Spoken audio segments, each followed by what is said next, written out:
Bloomberg Audio Studios. Podcasts, radio, news. U.S. Agriculture Secretary Brooke Rollins joins us now, where she is in Rome for meetings with Italian counterparts right now. She posted on X yesterday about her mission balancing trade and putting American ag first. I'm pleased to get the secretary on a television with us, Brooke Rollins. Secretary Rollins, thank you so much for joining us. Let me first ask what you've achieved there in Rome, because as we know, exports to Europe and the UK have been important but problematic. They have issues with genetically modified crops. They have issues with the hormone that we use in our beef. They have issues with the chlorine that we use to wash our chicken. So what can we do about those kind of non-trade barriers, and what have you achieved there? Well, thanks so much for having me on. A couple of quick top lines, and then we'll talk about that. The first thing is this, that the president's vision to realign the world economy around putting America first was long coming. For too long, America has been subject to a tariff regime of other countries, and now that's changing, and it's changing for the better for our country. So I think that's really, really important, and from my perspective, for our farmers and our ranchers. The second thing I think is important is being in Italy today. I was in the UK just a couple of weeks ago. I'll be in Vietnam, Japan, and India next month. That it is time that we move these products and continue to work on the world stage. Last night we had an incredible day, all day yesterday and last night, with my counterparts here in Italy. Their Minister of Agriculture, Lolo Brigida, who is wonderful. We talked about getting more of our soybeans, more of our wheat, more of our great products from America into Italy, and of course across the EU. But the third thing I'll say, and that is your point, that this concept that American agriculture isn't safe, or the genetically modified, whatever it is, there are thousands of research data compilations that prove that to be wrong. Those are called non-tariff trade barriers, and they are absolutely not real. It's not based in science, and it's time that changed. And I know our trade team from America has been working on that. They continue to work on that. We've got more deals that will be or should be announced in the next week or two, and that non-tariff part of that is a really important part. When people say the chlorinated chicken, only 5% of our chicken in America still uses that chlorine rinse, and even if more used it, it's still considered safe according to worldwide standards, not just American standards. Same on the GMOs, same on the hormones, etc. So we feel very confident we have the best product in the world, and we're going to keep moving it out. Ms. Secretary, the issues that you're raising seem to be some that our own health secretary, Robert F. Kennedy, has with foods. The science clearly notwithstanding, right? He has issues with chemical treatments. He has issues with additives in some of our foods that are very similar to those that the EU and the UK have. Aren't you looking at changes along those lines for U.S. food standards as well?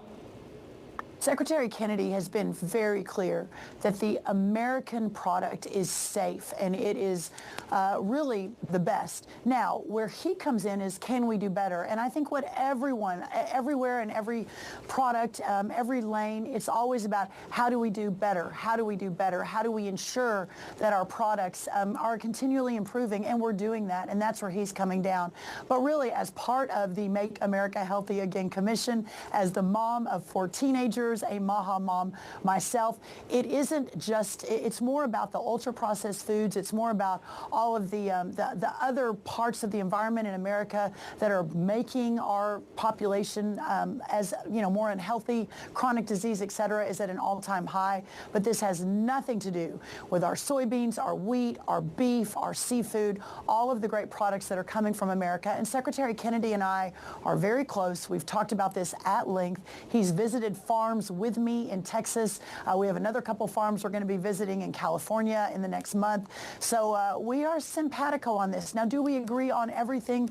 No, but we agree on most things, and I think that the American people under President Trump's vision will be the ultimate beneficiary of that. But also, as we are on the world stage, continuing to move our great farming and ranching products out there. And I know your guest a minute ago talked about China. Listen, we had a great deal with China in 2019. The Biden administration administration decided not to enforce it, and as a result, we now have a $45 billion trade deficit in our ag products. So that's what we're trying to sort of make up for right now. I would have thought that RFK Jr. had a real problem with our wheat. I've heard him for years talking about the glyphosate used in pesticides and linking that to non-Hodgkin's lymphoma. So it's interesting. And I look forward to seeing that the two of you together visiting farms. Let's talk about the recalibration of trade. If you lose, say, $2 billion from food aid programs, but gain it in Vietnam, I know that you're headed there and they want to buy $2 billion more of our products. That's that's fine, I guess, but it takes time to do those things. So in the meantime, we've seen soybean exports drop, I think, 79% below the 5-year average. Corn exports drop 49%. Do you have to make that up with some sort of farmers subsidy program? In the first administration, President Trump gave the farmers $28 billion. Is something similar like that going to happen again this year?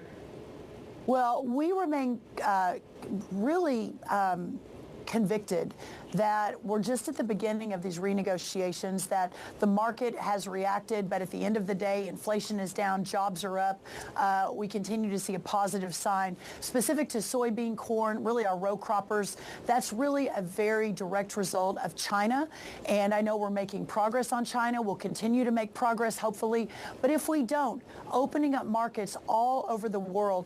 Listen, EU, for example, charges a 10% tariff on average on American products, and vice versa, we only charge 5%. That's 2x. The average tariff charge around the world is about 15% on American products, when we charge on average 5%. We've been taken advantage of over and over and over again. So as we are realigning, we're also opening up these markets with the trade deal. The UK just a couple of weeks ago was a massive deal.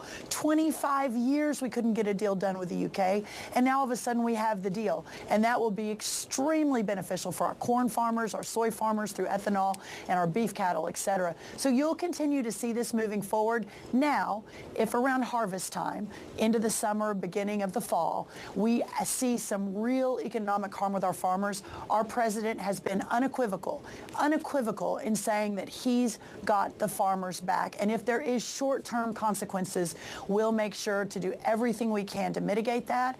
And I'm here to execute on the president's vision. So yes. Can I ask about ethanol specifically? I'm from the great state of Ohio. I grew up surrounded by corn farmers, and I have a lot of respect for the work that those farmers do for our country, really for our national security, and it's delicious. But I'm also a fan of the big American V8 motor, and I do not want to put ethanol-based gasoline in my car. I'll drive miles to get premium grade fuel. It doesn't have any ethanol.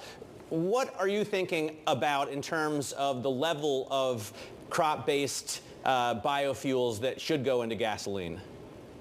Well, I think the most important thing to realize is that we've got an energy national security crisis, and that there are many different ways to solve that. And that's what Doug Burgum and Chris Wright, two of my cabinet counterparts, are really focused on. The President Trump, talk about being unequivocal. He's been unequivocal in his support for ethanol and biofuels. And it isn't just about America. And listen, this is the great thing. It's America, where you can choose what you prefer and what you want to put in your vehicle. But the ethanol conversation that's happening around the world, you talk about the UK, which whether we agree or not, I happen to not agree, but their goal is to get to net zero, right? Net zero, which again, we could have a whole other show on that.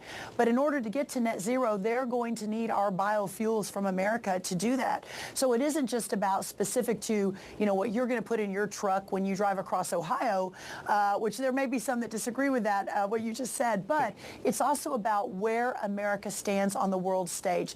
A, how we achieve energy independence, but B, how we continue to support our great farmers and our ranchers. And food security is national security. And I think that's really important. If we don't have a strong agriculture sector, if we can't feed ourselves, we are no longer the superpower in the world. And so all of this, it's a complicated sort of balance that we're striking, that we're working to achieve.